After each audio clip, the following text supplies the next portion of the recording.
Boa noite, gente. Mais uma vez estamos aqui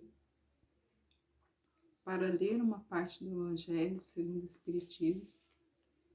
E como toda vez, toda oportunidade, a gente pede a Jesus que Ele nos dê sabedoria, que Ele nos dê força para que a gente possa cumprir a nossa missão aqui nesse planeta. Tão árduo e tão difícil. Aí muitas das vezes as pessoas, eu vejo as pessoas falando que Deus não quer ver ninguém triste, né?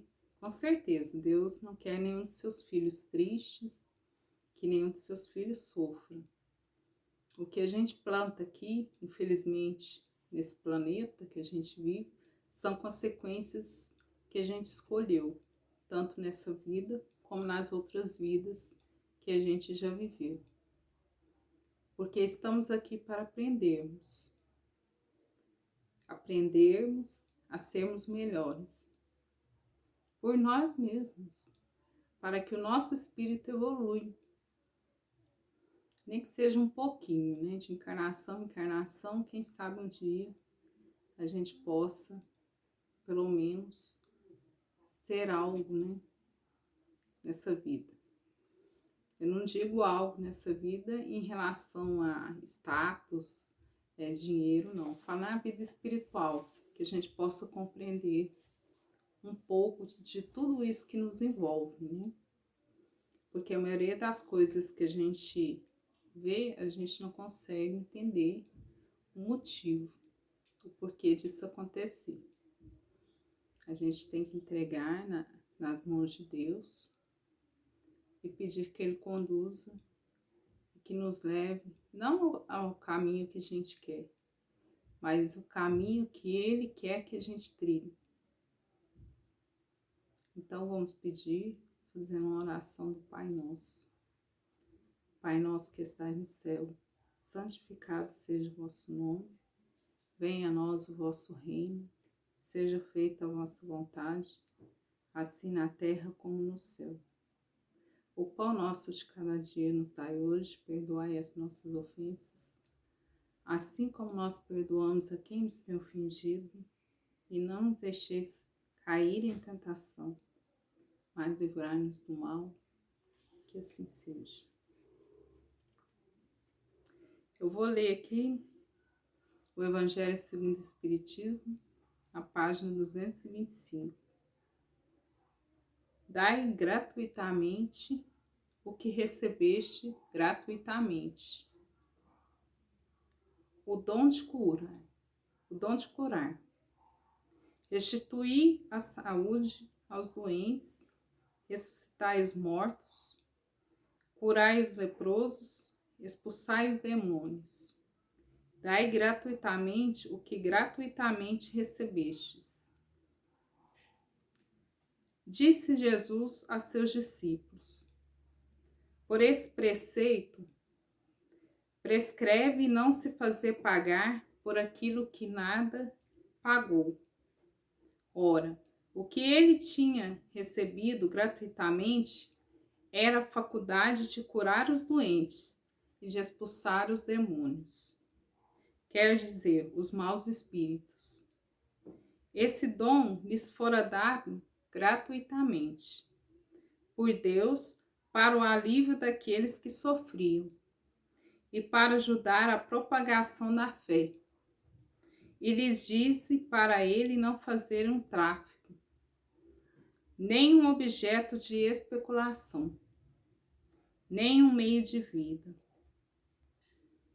Ele disse em seguida aos seus discípulos, na presença de todo o povo que o escutava: guardai-vos os escribas que ostentam, passeando com longas túnicas, que gostam de ser saudados nas praças públicas, de ocupar as primeiras cadeiras nas sinagogas e os primeiros lugares nas festas, que, sob pretexto de longas preces, devoram as casas das viúvas. Essas pessoas receberão, por isso, uma condenação mais rigorosa. E Jesus disse também: não façais pagar as vossas preces, não façais como escribas, que sob o pretexto de longas preces devoram as casas das viúvas, quer dizer, abarcam as fortunas. A prece é um ato de caridade, um impulso do coração. Fazei-se pagar para se dirigir-se a Deus por outrem e transformar-se em intermediário assalariado. A prece, então, é uma fórmula cujo comprimento se proporciona à soma que ela rende. A soma que ela rende. Ore de duas, uma.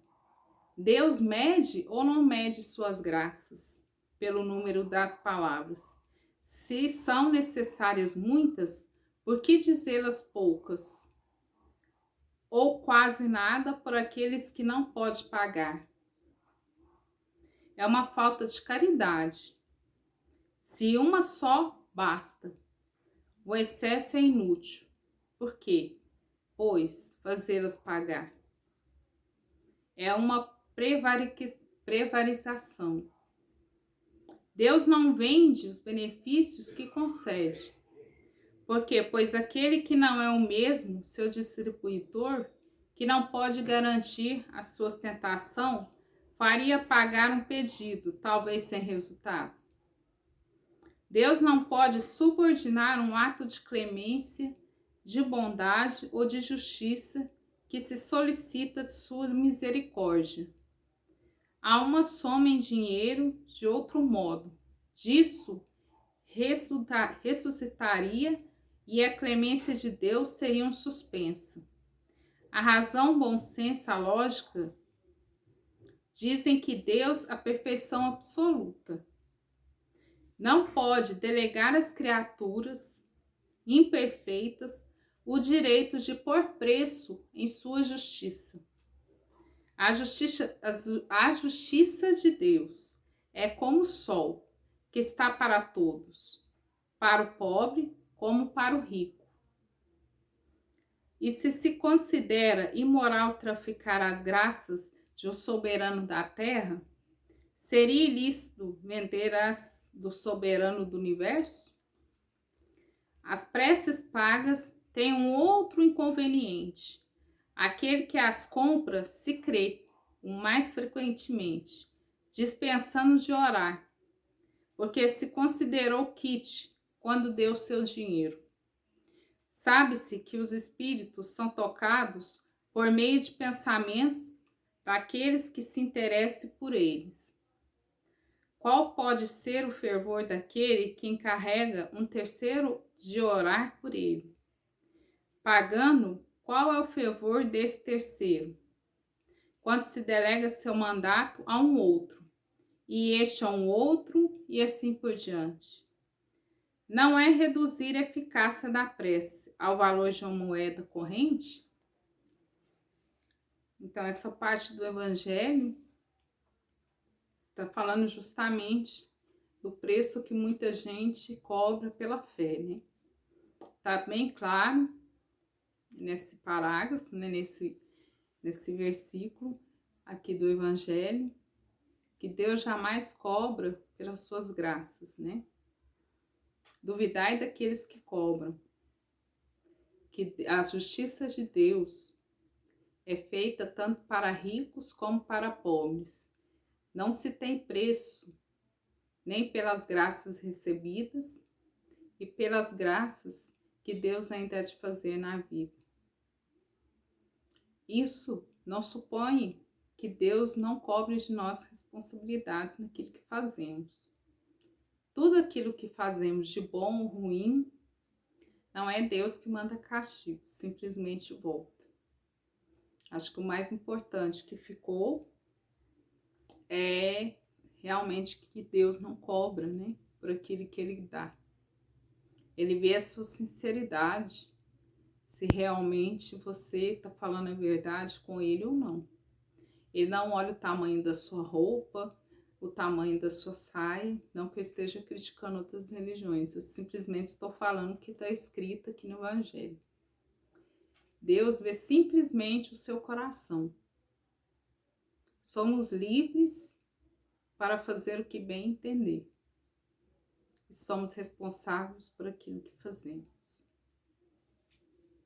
Então, para encerrar, eu vou ler um trecho do livro Vida Feliz, escrito pelo Divaldo e ditado pelo espírito de Joana de Ângeles. Porque as pessoas que se apresentem más e egoístas, ou porque te aflijam, desconsiderem, não planeje o revide. Há quem ainda se compraz no mal, quem perdura e se ufana disso.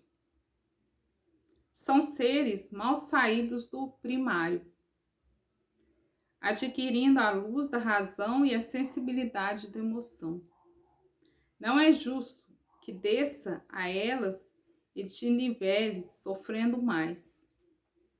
Quando podes ascender e elevá-las, alterando a paisagem moral do mundo para melhor. Seja tua razão de engrandecimento e compreensão das falhas e limites do seu próximo. Jamais te arrependerás agindo assim. Então, gente, que Jesus nos abençoe e que nos dê força para que a gente prossiga a nossa caminhada, né? Fazendo aquilo que cada um acha que é certo. Fazendo aquilo que a gente tenta, né? Não, como se diz, a gente não pode fazer o bem, não tentar prejudicar as coisas mais difíceis que já estão. Estamos passando por um momento de tribulação sobre a terra e infelizmente não vai terminar tão cedo. E nessas tribulações que a gente passa, a gente começa a conhecer quem é quem. Reparem os sinais que Deus envia para a gente.